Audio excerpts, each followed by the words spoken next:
அனைவருக்கும் வணக்கம். நமது 52 வார நலவாழ்வு பயணத்தினுடைய 12வது வாரம். இந்த வாரம் நம்ம பார்க்க போகிற ஆசனம் ரொம்ப எளிமையான ஆசனம், அதே நேரத்தில் ரொம்ப நல்ல தீர்வுகளை நமக்கு தரக்கூடிய ஒரு ஆசனம். அந்த ஆசனத்தினுடைய பெயர் பவன் முக்தாசன். பவன் அப்படிங்கிற பெயர் நம்முடைய இதிகாசங்களில் சொல்லக்கூடிய வாயு பகவான், அவருடைய பெயர் தான் பவன். பவன் குமார்னு சொன்னாலே அது ஹனுமனை குறிக்கக்கூடிய வாயு பகவானுடைய குழந்தை குமரன். அப்படிங்கும்போது அவர் நம்ம ஹனுமனை குறிக்கக்கூடிய பெயர். இதுக்கும் இந்த ஆசனத்துக்கும் என்ன சம்பந்தம் அப்படின்னு, நமக்கு பிராணவாயு ரொம்ப முக்கியமானது. நம்ம காற்று இல்லாமல் நம்ம சுவாசிக்க முடியாது, அது தெரியும் நமக்கு. ஆனால் அதே நேரத்தில் இதே வாயு நமக்கு சில தொந்தரவுகளையும் தரும். வாயு கேஸ் ட்ரபிள் இருக்கும்போது நமக்கு பல சிக்கல்கள் வரும். அதனால் அதுக்கு விடுதலை தரக்கூடிய, அதுக்கு மோட்சம் தரக்கூடிய ஒரு ஆசனம் தான் பவன் முக்தாசன். பவனுக்கு முக்தி தரக்கூடிய ஆசன். நம்மளை உடம்புலேருந்து நமக்கு பிரச்சனை தரக்கூடிய வாயுவை வெளியேற்றக்கூடிய ஆசனம். அந்த ஆசனம் எப்படி செய்யலான்னு இப்போ பார்க்கலாம். பவன் முக்தாசன் 3 நிலைகளில் பண்ணலாம். இப்போ நம்ம பண்ண போகிறது முதல் நிலை. நம்ம நேராக படுத்துக்க போகிறோம்.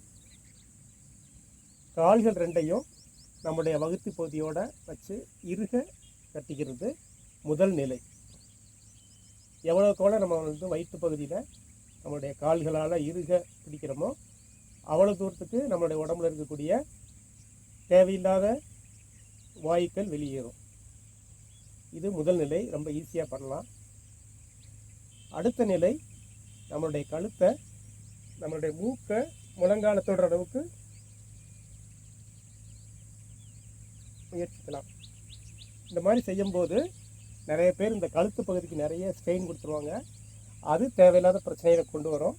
அதனால் ரொம்ப நிதானமாக இந்த கழுத்தை ரொம்ப ரிலாக்ஸ்டாக நம்ம கொண்டு வந்து மேலே தூக்கி நம்மளுடைய மூக்கால முழங்கால தொட ட்ரை பண்ணணும்.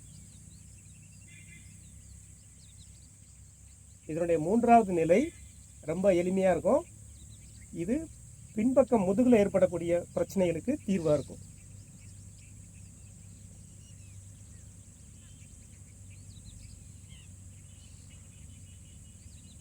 நம்ம கால்களை பிடிச்சிட்டு